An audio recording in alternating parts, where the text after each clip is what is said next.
શું તમે તમારું આધાર કાર્ડ પાન કાર્ડ સાથે લિંક કર્યું?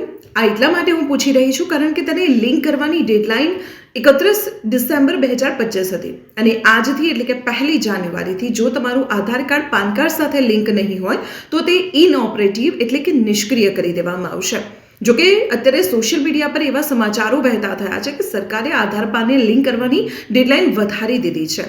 આપણે જણાવી દઉં કે આવું કોઈ નોટિફિકેશન અત્યારે સરકાર દ્વારા જાહેર કરવામાં નથી આવ્યું અને જો તમે તમારું આધાર કાર્ડ પાન કાર્ડ સાથે લિંક નહીં કર્યું હોય તો અનેક સમસ્યાઓનો સામનો આપને કરવો પડી શકે છે, કેમ કે અત્યાર સુધી સરકારે અનેક વખત તક આપી છે. અત્યારે તમે પેનલ્ટી ભરીને આધાર અને પાનને લિંક કરી શકો છો.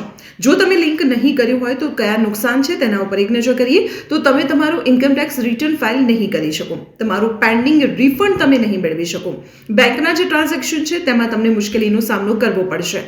અને જો તમે વિચારતા હો કે સરકાર ડેડલાઇન વધારી આપશે તો હજુ સુધી કોઈ નોટિફિકેશન જાહેર નથી કરેલું અને હવે તમારું પાન કાર્ડ ઇનઓપરેટિવ છે કે નહીં તેનું જો સ્ટેટસ ચેક કરવું છે તો તમે ફટાફટ ઇન્કમ ટેક્સ વિભાગની જે ઓફિશિયલ વેબસાઇટ અહીં તમને સ્ક્રીન પર મેં આપેલી છે તેના ઉપર પહોંચી જાઓ. અહીં તમે લિંક આધાર સ્ટેટસ પર ક્લિક કરો. હવે તમારો આધાર નંબર અને પાન કાર્ડ નંબર આપો. આ સાથે જ તમારું સ્ટેટસ અહીં તમને ખબર પડી જશે.